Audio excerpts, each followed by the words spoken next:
All right, guys, welcome back to another episode of the Defying All Odds Podcast, coming to you live here at Columbia University with my co-host. Rafa, as always, you know the vibes. And today we got a special guest, a senior majoring in financial economics here at Columbia University. Please welcome Iniobong Odungide. Firstly, it's called Iniobong Odungide. Iniobong. But it doesn't want it. But yeah, it's good to see everyone. Thank you for taking the time to have this podcast. No, Yeah, thank you of for course. coming, Thank you bro. for coming My on. apologies for Jesse. His Nigerian is a little rusty, but don't worry. You know, we'll in time we'll get it back Yeah, together. I mean, it happens, man. Yeah, man, it happens. Yeah. When you don't practice it that much, it's a little hard. Hey, So, man, I don't blame you. Bro. Yeah. Ini, it's a pleasure to have you on. Yes. So why don't you just get started? Tell a little bit about yourself, kind of like your life story and that sort of thing. Yeah, so basically, I'm Ini, of course. I'm born in Lagos, Nigeria, which led me to come to the US in 2019 for like a new fresh start. From there, that was when my life kind of skyrocketed, found what I really wanted to do at first. Thought I wanted to do something within engineering, was doing more, designing, building robots, doing that for fun. And then, sooner or later, I go into Columbia University, started Mecca, realized I didn't want to do that, had more interest in the markets as I was being in Columbia, and I realized maybe I should make that switch.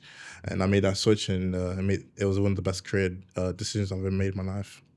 So coming from a financial background now at Columbia University, and you're trying to make that shift, what would you say is like the biggest highlight of, you mentioned starting fresh several times, right? Yeah. When you moved from Nigeria to London and when you moved from London here to the US. Yeah. What was like that, like each time you had to kind of like quote unquote start over almost? I feel like the real restart was definitely when I left London and went to the US. Okay. Definitely that was when that was the big shift. But also another restart was when I went from mechanical engineering to finance. That was also a big point. I realized maybe after first year, going to second year, my interest within finance pivoted, it peaked. So at that point, I was like, I should just pivot and just switch to finance. I was more, back then in first year, the hustle wasn't really there. Second year, the hustle was there. I enjoyed the hustle. I enjoyed the grind. And, in anything you do, you're supposed to enjoy the grind because it's always a journey. It's not about the destination, right? Exactly. So definitely what I did was I enjoyed that journey. And from there, it allowed me to be where I am. Right? Yeah. So what was it exactly that, particularly from the going into finance, what was it that caught your eye at first glance that made you kind of go into that? So actually, it was kind of funny because it was my first internship as Mickey Meach. I was working as an intern for this oil company. Where was it? It was called Redirection. It was all the way in Texas, in Conroe. Texas. Yeah. Cool. So I was designing rotors for this one company which would do deals with companies abroad in the UK, in Saudi and all that, because Houston is known as the energy capital of the world. Yes. Right? So It is now, yes. Yeah, it is now. So they tend to do a lot of oil transactions because of the market over there. So I actually got recruited by someone at Capital One, and from there I basically did a case study with them. I enjoyed doing that. The first, second, third rounds, going to the final rounds. Yeah, I enjoyed that recruitment process. I said I wanted to do it again. And then when I got to Columbia, I found two organizations that allowed me to do well and understand the process of the financial services industry and also the recruiting process in general. And it just went from there. So would you say was that one specific moment, that Capital One recruiter kind of sparked that interest of I really want to go, this is what I want to do now in finance? Yeah, because when I was working as an engineer and I was doing the designing and I just thought, okay, this is what I want to do, but I didn't really enjoy it, honestly. I just felt like there was just something off. Right. There was no passion, there was no drive, there was no hustle. And I wanted to continue to have a hustle that I had in high school, and I couldn't have that in university at my first year. So when I went to finance, it's that hustle mindset was there. I had to work hard, yeah. So from there, I just knew that I wanted to do finance full time. What is your definition of hustle? Because you said you had that hustle mentality in high school. Yeah. What kind of things that you were doing in high school that you were able to relate with going into finance? Definitely the consistency of putting in the work and doing the studying. I know for finance, it's all about technicals. Let's say, for example, investment banking. You have to know a lot of technicals. and it depends on different firms, but there's some firms that are not really too technical, but there are firms like Evercore which are hella technical, right? And one thing I learned is that you have to continue to study on a consistent basis, Yeah. right, to make sure that you're on top of your game. And that's what I did in high school. I was studying on a consistent basis to make sure I was on top of my game, to have the best, schools, to give me a good future. Put your best foot forward, basically. Yeah. So hustle is not necessarily about the financial gain, but rather more of just like the passion. Yeah. The hustle is the passion is the hustle. I think it's more like the knowledge, to be honest. The Okay. more I learn, the better I become. The more I learn, Of course. yeah, it's kind of like this. A lot of people are lacking, right? It's like there's a lot of competition, but if you put in the work and you study and do well, you'll do better than that specific competition. So that's why I did my best. I learned to network. I learned that networking means a lot, especially in finance. So what I did was I started to network and talk to other people.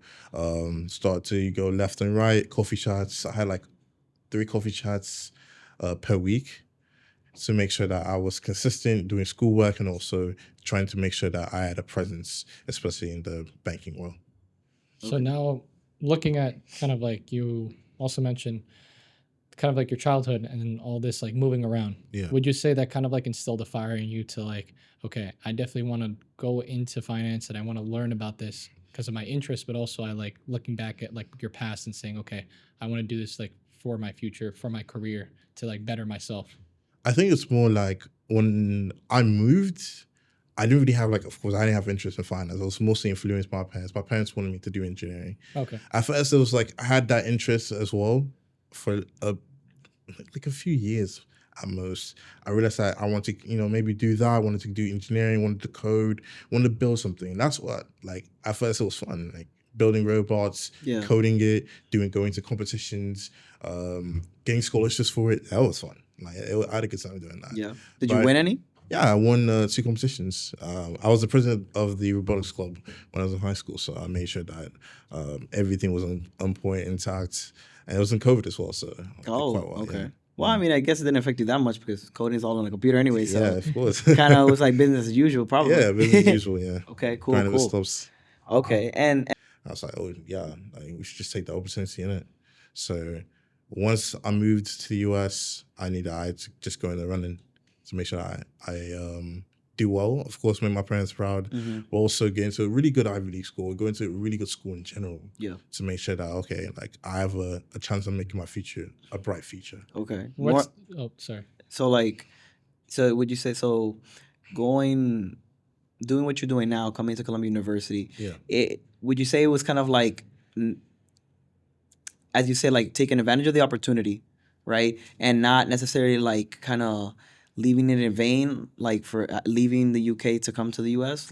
It was trying to your way of avenging in a way? No, I feel like for me going to the US was more of an opportunity for me to strive and do well. Okay. I realized that the US, the system, I realized that if you put in the work and you actually do well, and you actually involve yourself in different activities, you'll do well. There's no denial. You'll succeed. Yeah, so that's what I realized is that all I had to do was just study and do well. But in Columbia, what I realized is that one thing that I realized that was very important is the network here. And I realized that I developed such a personal network here that's impossible for me to leave. I love being in New York. Yes. Right? Yeah. It's what allows me to get to meet new people, explore new places, explore new cultures, but also learn new things about what I want to do on a full-time basis. I guess we gotta shout out Jaden Ebanks because he's the one who got me into JPMorgan for that. As I learned from him, he allowed me to understand more about what the role does, so I can do well in the internship. So. Shout out Jaden if you're watching this. Shout out Jaden, man. Amazing. Okay. I see what you're saying. So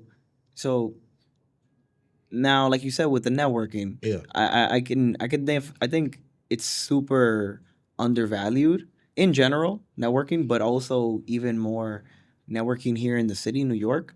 Again, New York has a lot of good pros and cons, right? Yeah. But I think one big thing about the city, especially the city, is the diversity that comes with it. Yeah. And being able, when you can learn to network and put yourself out there to connect with others, this city is like a gold mine for that. Yeah. And I think I learned a lot after I've already graduated college. I'm about almost 4 years out since I graduated. Old man. Mine status. Unk status, man. Monies don't work anymore, guys. Man. You got back pain already. But with that being said, I think the biggest thing that I learned coming out of college, and I always reflect back, is the connections that I made in college, or even the lack thereof. Yeah. I was in a position where because of COVID, I had like half in person, the middle was in online, and then towards the very end, I got back into person. Wow. And graduating and realizing more and more like what I missed out was like that opportunity of socialization. Yeah. And knowing that before COVID happened, every single day I got to meet somebody new just walking onto campus. Yeah. You know? So networking is super important, super valuable, and it shows that, again, the city is top tier when it comes to that. Yeah, I think for me, definitely networking in the city is like the best of the best. I can't do that anywhere else because one thing I realized, that you meet the maddest people here in New York. You meet everybody. You meet like every single person. Mm-hmm. Like in London, you'll see that as well. I'm not gonna lie, there's a lot of people from different countries around the world, right? The people from India, from Pakistan, people from like Albania, from like Serbia, Jamaicans, Ghanaians, the French, etc. Yeah, like they're all there. But here in New York, it's the same thing, but just 2 times more. Oh yeah, I think exponential. It's like as much as it's expensive, like I realized that your network is your net worth. Yeah, I realized that big time because those people who like helped me. Right, I told them like, oh, I'm doing this, and they were willing to help me out. I learned a lot from them, and that's what allowed me to know so much about market, know so much about what I want to do as a career, so much about what I want to do for my future, and which I'm trying to pursue on a daily basis.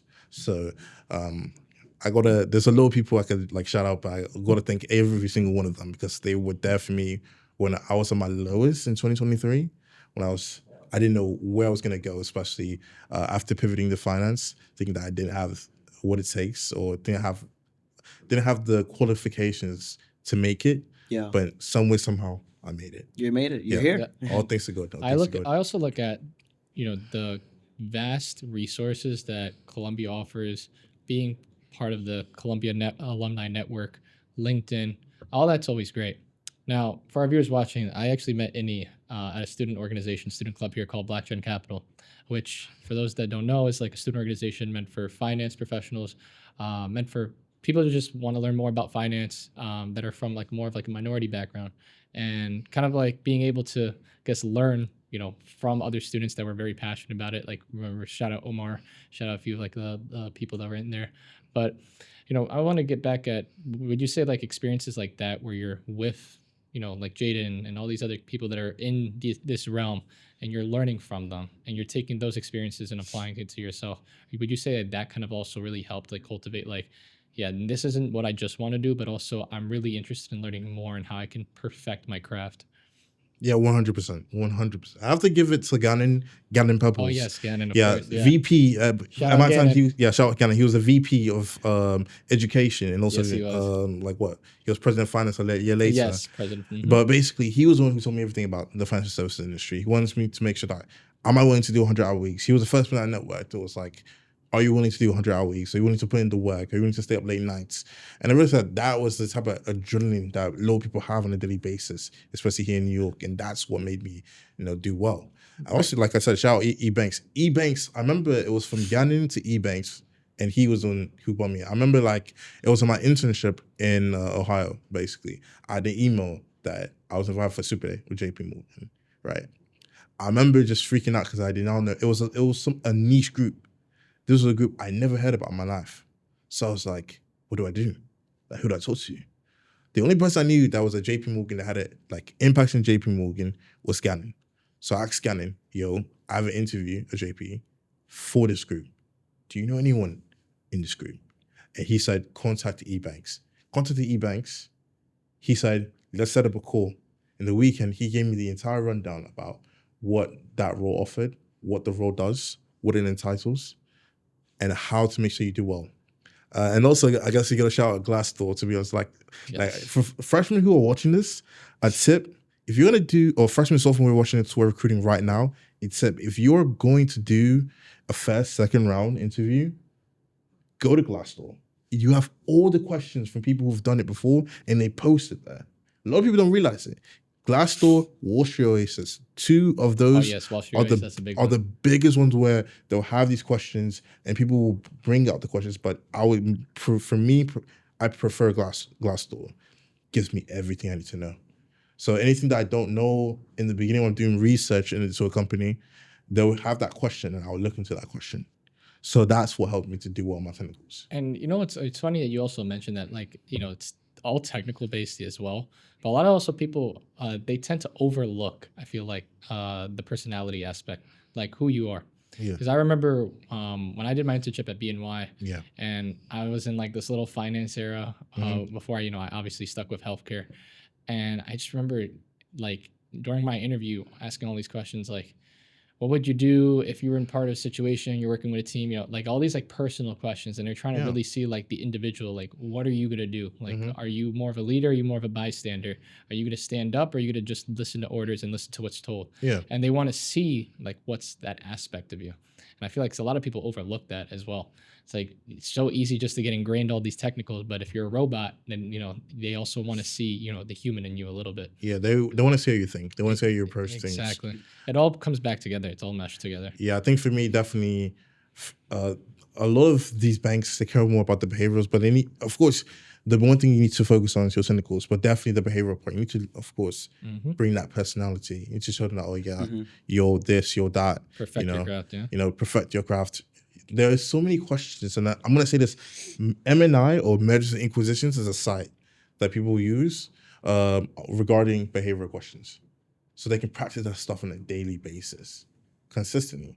If you're trying to get an IB, sales and trading, wealth management, asset management, restructuring, etc., Mergers and Inquisitions has everything that you need to know. I think that was definitely a source that helped me quite a lot because... what was it? I had a super day with this one BB. A what exactly? Super day. What is that? So basically, it's like a final round. It's like the last round. It's the last round. Like the final round before if you get the offer or not. Yeah. And I remember just like the behavior part was great. Technical part, I bombed it. I got embarrassed, bro. They asked me, I remember that one time they asked me what was the difference between which one was cheaper, debt or equity. And I said equity, like an idiot. I felt like a fool. And that's why M&I, it helped me to understand all the technicals. So whenever they ask me these type of questions, I'm already into drilled in. Yeah, like EV, enterprise value, equity value, IRR, WACC, all of those sort of things. Yeah. Now, obviously, if those are you watching, hope you're taking notes in regards to if you're interested in the finance realm. Now, one thing I wanted to get at also is like, the duality of kind of when you mentioned like that switch from mecca to finance, right? Yeah. The duality of, okay, your parents and your family want you to do one major, right? Yeah. And you have an interest in something else. Yeah. What's that like to kind of balance that and like, making sure that, I'm motivated to having a good career in something, but it's maybe not like be exactly what my family originally intended. Low-key, I mean, I'm going to have to shout out my mom because I remember I told my mom, I said, Mom, I don't want to do mecca. I told her straight up, I don't want to do it no more. I told her that I had no interest in doing it because of the fact that, like, not even just the classes. Classes were all right. It was just the industry. At that point, the industry at that time was very oversaturated. Like, it was so hard. Even if you did a simple oil job or even worked at like a General Motor company, right, or automobile company as an engineer, they still won't hire you. So it was more like finance roles was into it. And then I basically told my mom, hey, I can't do mecca. I want to do finance. I want to learn about the markets. It's my interest more, right? So at that point, my dad was extremely against it. He was like, nope, you should do mecca. It's best for your career. But my mom, she's very convincing. She told my dad, he was like, let him do what he wants. This is what he wants.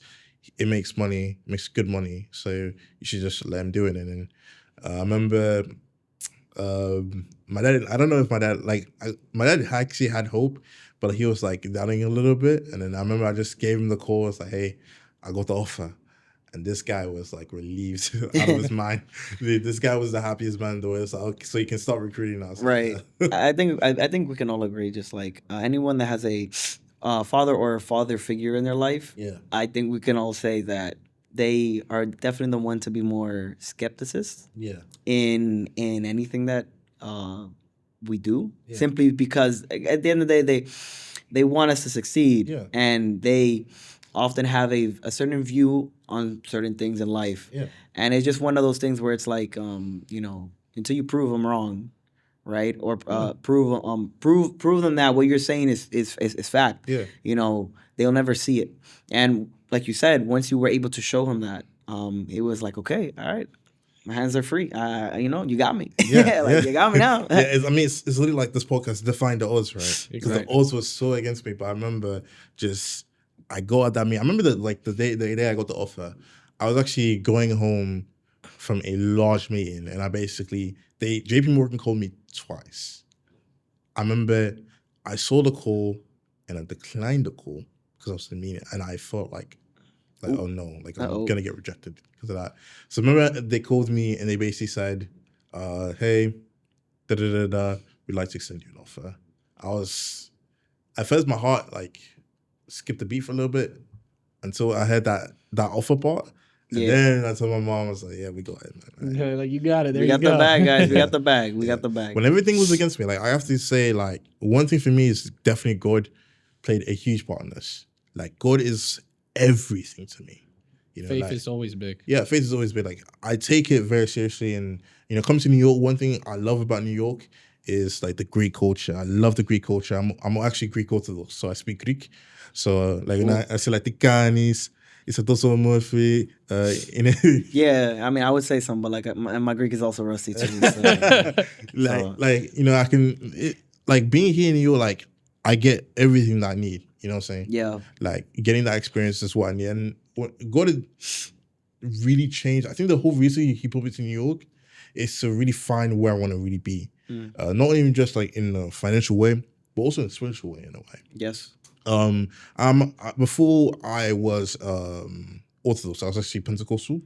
So can you elaborate more on that? So basically, Pentecostal is like they kind of do like these like praise and worship. It's like those Nigerian churches. If you're Nigerian, you should know. Nigerian, Ghanaian, African, you know what I'm talking about. But it's those type of churches where like you know they do like these praise and worship. You know they speak about doctrine. And for me, it was we had some bad experiences. I think for me, I kind of understood more about the doctrine of how you know Christianity really works in a way. After doing more research, and I found more about you know Orthodoxy. And the only reason is because like in the Bible, I don't know if you guys read it, but in the Bible, after you know Jesus went on to heaven, right, and of course. The third day here. Yeah, the third day, and then he was like, "Oh, preach my word," right? Paul was definitely one of them because God went to him, right?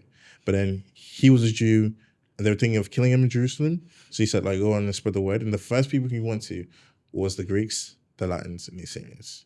Hence why Orthodoxy is crazy, because they're the first people, the first Christians of all time. So after doing more research and like finding, like shout out to Saint Erasmus, I want to fit Tikanis.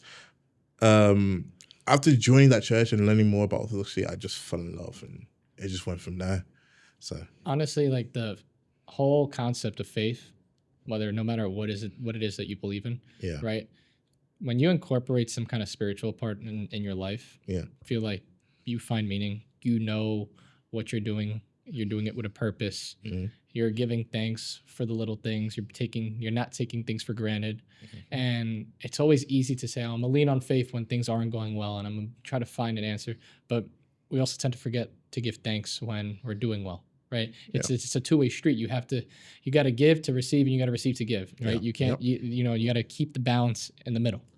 Every time in the good and bad parts, I still thank the Lord, because at the end of the day, if something doesn't go my way, or if I have rejection, you know, let's say rejection of your direction. If it's rejection, it's not God's will. It's not meant to be. Yes. Right.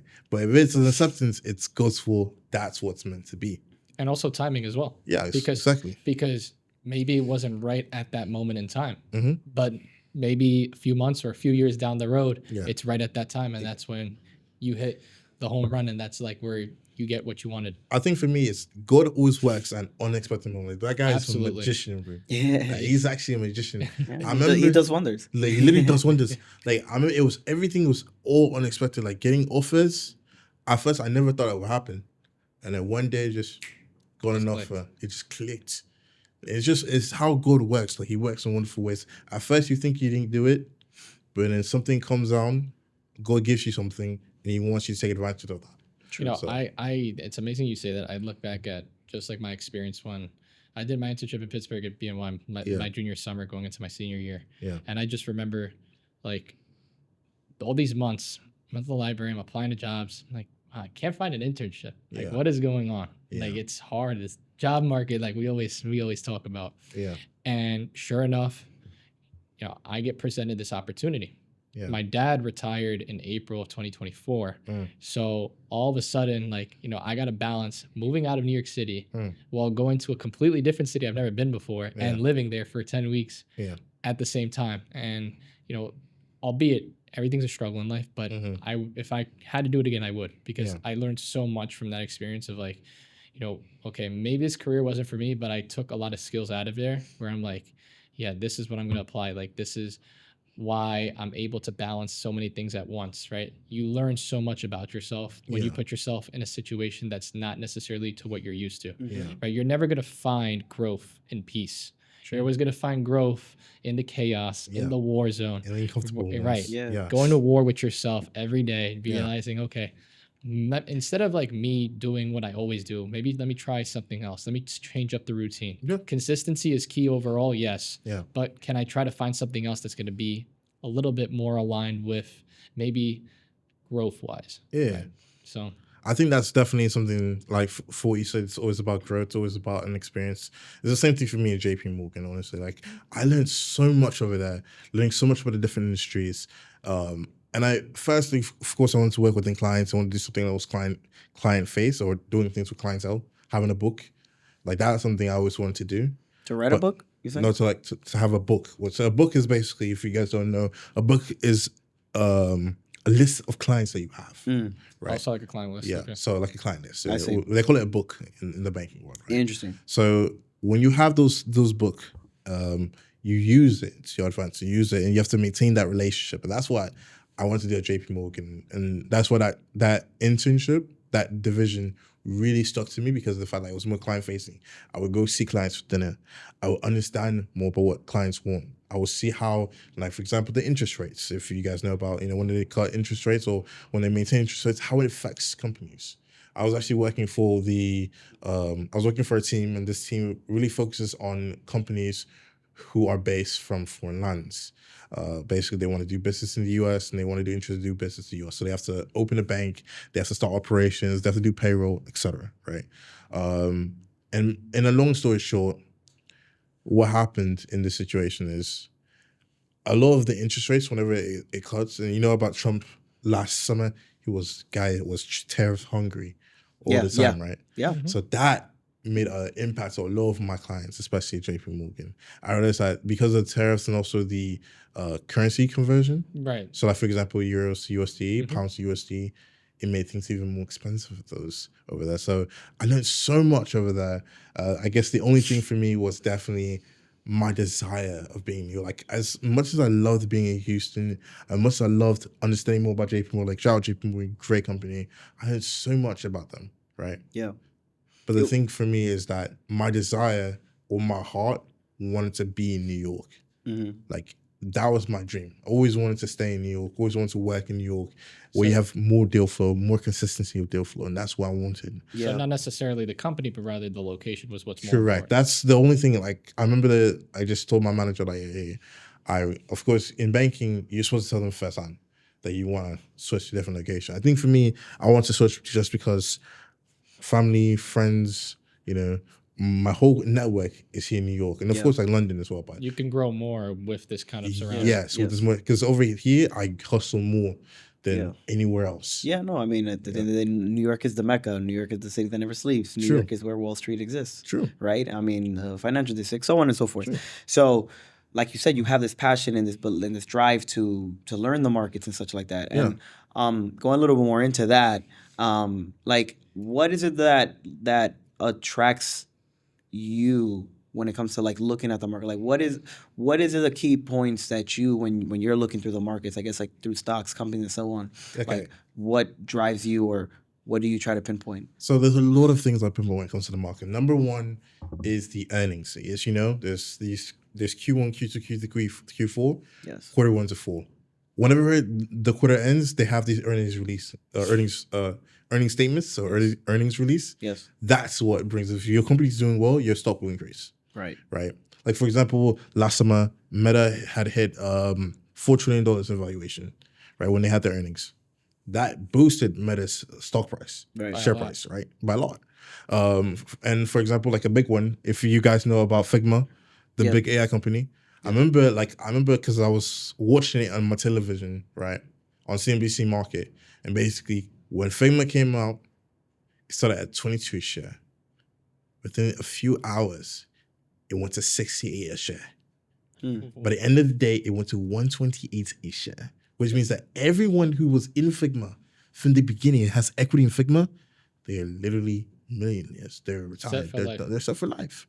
So that sort of things that's what I love. I love IPOs. I love quarter earnings. I love seeing what specific things. Like, for example, yes, when Tariffs hit, like, for example, you know about Trump and Greenland, right? Right. Yes. I'm not going to get into any political, but him adding tariffs to Greenland brings a negative economic standpoint. Yes, on the NASDAQ, S&P, and specific things in our economy, right? Right. But when he lifts it up, right, or like, for example, you know, U.S. and Mexico, right? Yeah. When they started to put tariffs, but then the stock market went down, but when he kind of like negotiated a little deal, right? Yeah. Lifted it for 90 days, stock went up. I mean, even recently we saw that. If when we were just removed the tariffs with the 8 European countries, and then this, though I believe it was like this past week, it was the day after MLK. True. They 1.4 trillion wiped from the market, and then the next day 700 billion right back up into the market. So we gained like 50% back of the year-to-date earnings came right back. Yeah, because I think for them, from what I see is more the putting the tariffs is more of like a warning, and then when they negotiate a better deal, it's what brings the economy up. It's adding pressure. Yeah. It ebbs and flows of it all. Exactly. I feel like the best deals happen under pressure. Well, no, 100%. Yeah. I mean, nothing happens during. I mean, I want to say nothing, but I mean, as they say, diamonds are created through pressure. No, True. So and let me ask you as well for people who. For young folk or people in general that are wanting to get into marketing, or not marketing necessarily, but into learning the market and how to understand it, what would you suggest where they could find it, or like how, or what's the best route for them to take to kind of put themselves into that? I would say daily investing. That's something I do on a daily basis. So kind of like whenever I get paid or whenever I earn from like internships, half of it gets put into the stock market. Yeah, would you say that you have like a percentage that you go by? Like some people say like the 30-40-30 rule. I do like the 30-40-30, honestly. So what I do is I make sure that 30% of my income goes straight into the market. Okay. I budget everything basically. So I make sure that when I get paid, this 30% goes to the market. Some of it I'm saving it for other things. Yeah, right, like emergency funds. Yeah, emergency funds. Like, there was a lot of times I had to use the emergency funds, and then the rest was travel. Like, after the JPMorgan, personal expenses. Yeah, personal expenses, right? So after JPMorgan, I went to Switzerland. Went to where? Switzerland. Yeah, that was really expensive. But yeah, what I did was, anytime I got paid, I put it into the market. And what I did is from there, I started diversifying my portfolio. So I would do things within tech. I would do things within like the banks, for example. I actually invested a lot into banks, especially when Trump was putting the tariffs, because a lot of these companies were affected by the tariffs, but banks weren't. Why is that? Because banks don't have a product; they have a service. Fair. The service people or the are always clients. going to rely on the service. Exactly, they're always going to rely on the service. That's why they actually instead, like Goldman Sachs, for example, when summer started, like midsummer, they actually did way better than the previous quarter, and JPMorgan as well. I looked at their earnings call; they did extremely I can't say the numbers, but they did way better than their Q1. So those are the people who stayed alive. So I would say if you're gonna do investing, do companies that are really good right now. Of course, AI, the big ones, NVIDIA, Palantir, all those big boys. Right. Definitely invest in those. Yeah. Cool. They're actually right now they're growing on a consistent basis. Yeah. Do you just look into companies, or are you also into as in the foreign exchange market when it comes to currency and stuff like that? Crypto is something I definitely look into, but at the same time, it's more volatile. Yes, because Trump is trying to regulate it. It's not really regulated at the moment. Right? He's trying his hardest to regulate it, which I kind of find annoying, honestly. But so I think for me, if I'm going to read something and see what's going on in the market and how it affects the stock market, I know what I'm going to. I have that risk management. Bitcoin, you never know. I remember like third year, was it like the beginning? No, not even like middle of third year, Bitcoin had hit the 100,000 a share, right? Which is really good. Yeah. But then a few months later, it dropped to like 95.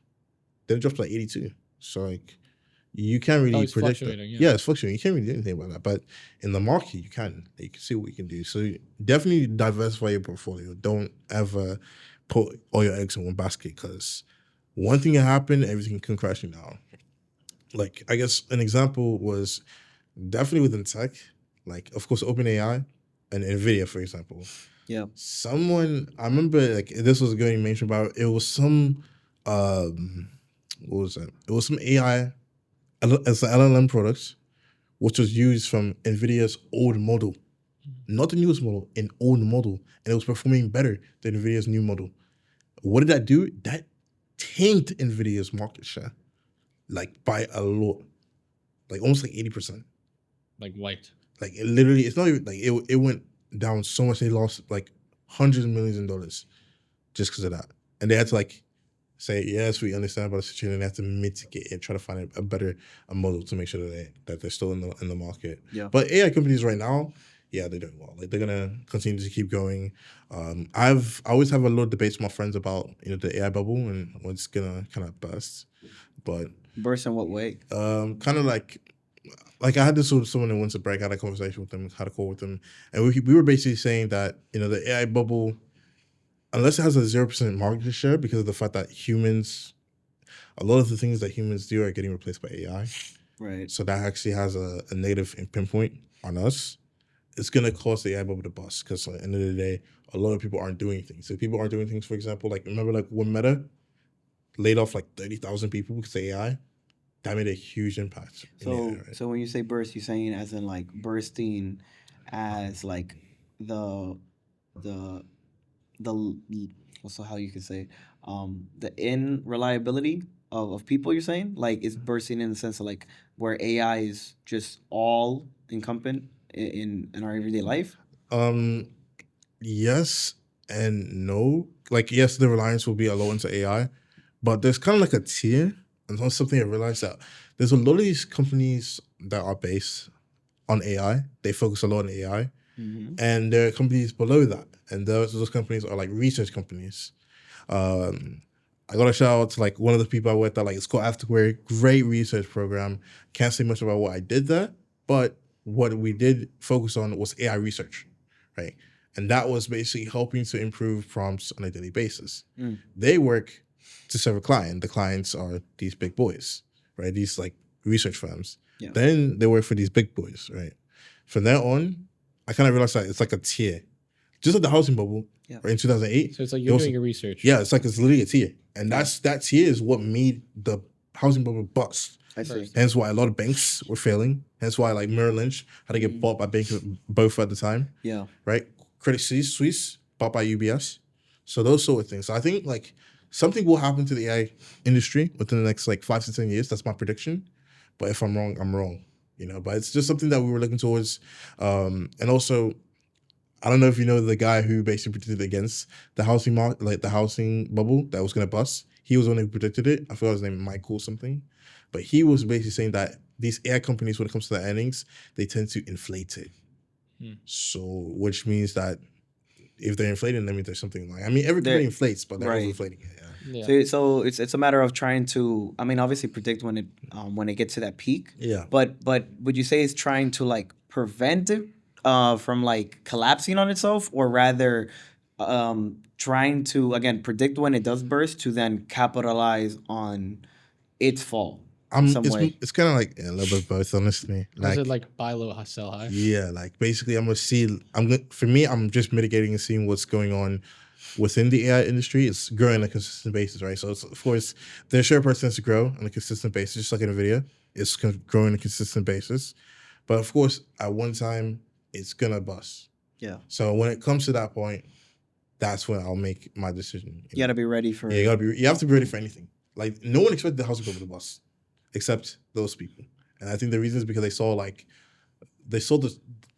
the tiers, and then they saw one of the companies like low key, the stock was just dripping down, and they were like, okay, we need to see. We're looking at that.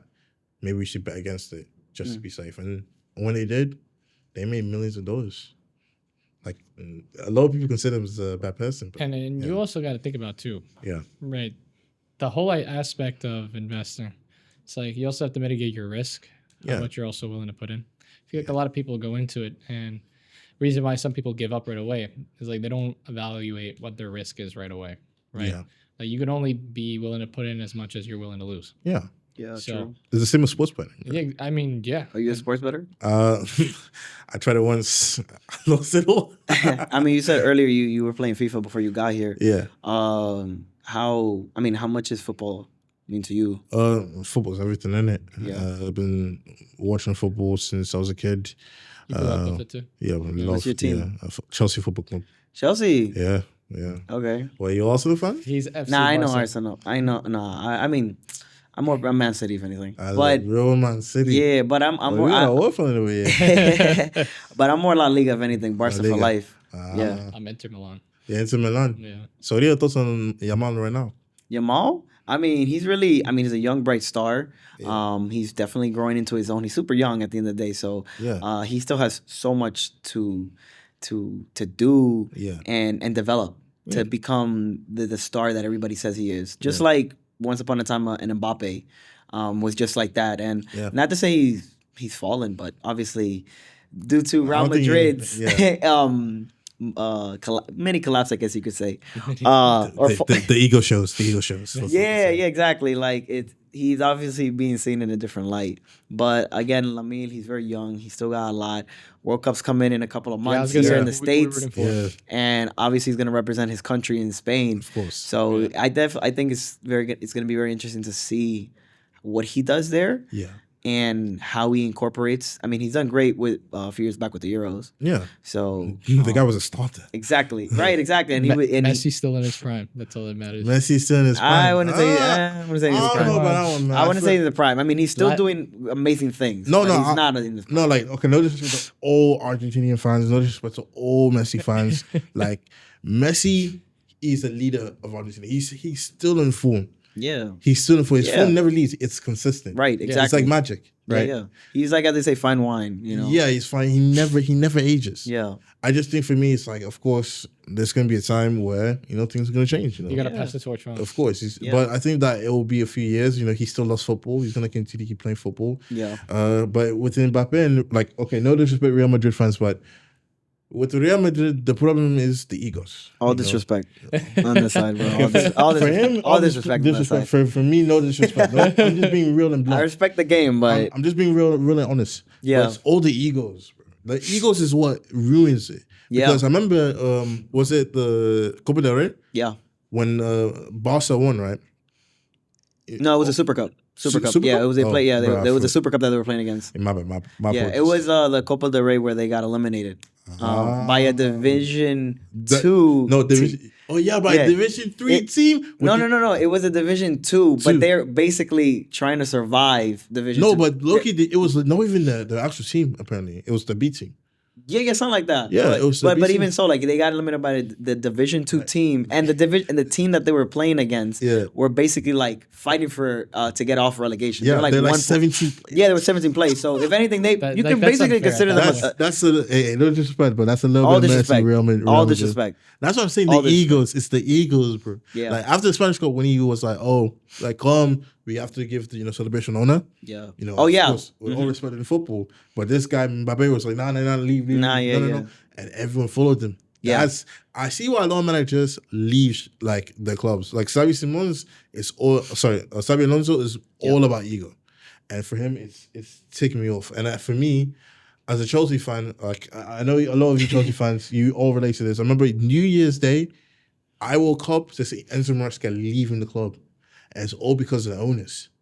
That's why for me, blue coat out, bro. Blue coat out. Yeah. I mean, there's definitely a power. I think a lot in football. I mean, you can say in a lot of sports.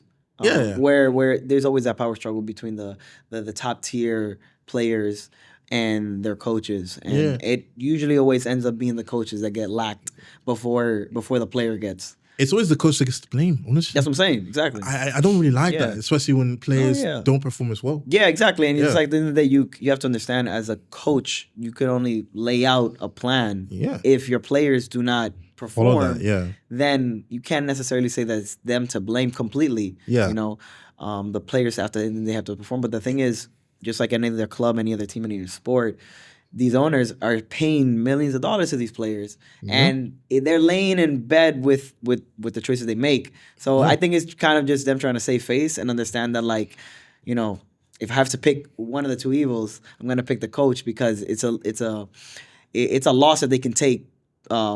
It's an easier loss to take versus the players. I'm not really a fan of that, especially at Chelsea, because Chelsea, we've had about like 6-7 managers.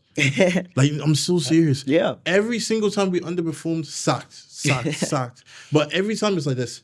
We have a good manager, right? He wins us something. Like, for example, Tuchel. He wins us the Champions League. Yeah? Then we sack him. I don't know why, because of the owners, right? Yeah. Then we hire Graham Potter, a World manager Cup. from Brighton, and Hove Albion. If you don't know, Brighton is pretty like Low- mid to low tier. Like they're at their best is mid. Their best is mid. Literally mid. Their best is mid. And then we start buying players for them. Not and we start S-tier. performing poorly. Then we sacked Graham Potter. Then we Enzo Maresca at first. I didn't even know who Enzo Maresca is until I realized that he managed Leicester and he was part of Pep's team. And I was like, man, he might be cooking. And then then we had Pochettino. I remember Pochettino was so good. I remember we qualified for Champions League because of him, right? And we did so well when he was there. And I remember I was in London. Like, I just came off the bus. Yeah. I see the Chelsea group chat. They're going mad. Like, and someone was like, the owner was like, "Oh, I didn't expect this." I open Instagram.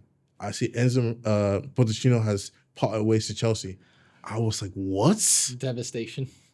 Like, Jenny, I was in the tube and I was like, I had no words. Honestly, I was just in shock, and I just had to tell us like, what happened? Like, was passiert? Right? So it's always an up and down manager, and then after Pochettino, Maresca won us. He won us the Club World Cup and also the Conference League, and then whole owner got sacked. Then we got Rossini from a little B team, another club that we own from Strasbourg in France. Bring him from Frances in England. And then next thing you know, this guy's just like doing. I mean, he's a PR merchant. Like he's always on the television. I'm not a fan of that, but I mean, you gotta do what you gotta do. You know. Sports is a funny thing. Sports is a funny thing. I mean, at the end of the day, football or soccer as Football. We call it football. Who says? I call it anyone football. says it's soccer? I swear it down. I saw it down. But did you actually That's to a go on a good quick question. tangent? I don't know if you know, but the word soccer came from Europe. Yeah, but football came from Europe as well. No, but I mean the name, like It came from Europe. Yeah, Like yeah, like he means the the word. the word soccer. It was like I always thought it was an American thing. Yeah, no, I did as well. But actually, I mean, it's been a while since I remember watching that video. But essentially, to keep it short, like it was the term soccer was originated from Europe, and you know where in Europe? I forgot. Again, it's been a minute, but like if you search it up, like the word soccer came from Europe. So if anything, it's still the same. Like, but the difference is it just never. I guess migrated into Europe because of the word football. Yeah, I mean, for us, it was always football, honestly. Yeah. So, And then the Americans just used that because we already had something that was already called football. because you guys use American football. So it's like, all right. Well, that's a story for another time. Yeah, sorry for another time. Innit? But yeah. Yeah. I mean, at the end of the day, soccer, football, whatever you want to call it, football. Football. Football. Or in some places, football. Football. Yeah. It's it brings and unites, or can divide and separate people. But at the end of the day, soccer and just sports in general, it's always great to partake in. Yeah, of course. So, guys, I think that's almost all the time we have out for today. Yep. We definitely learned a ton about Ini's motivational arc, the markets, finances, and soccer. A little soccer Yes. debate. So, Yeah. pleasure of you guys joining us. Please make sure to hit that notification bell so you don't miss another episode like this. And be sure to like, follow, and subscribe. This is your host, Jesse, signing off. My co-host, Rafa, as always, you know the vibes. And again, special guest. Good meeting you guys.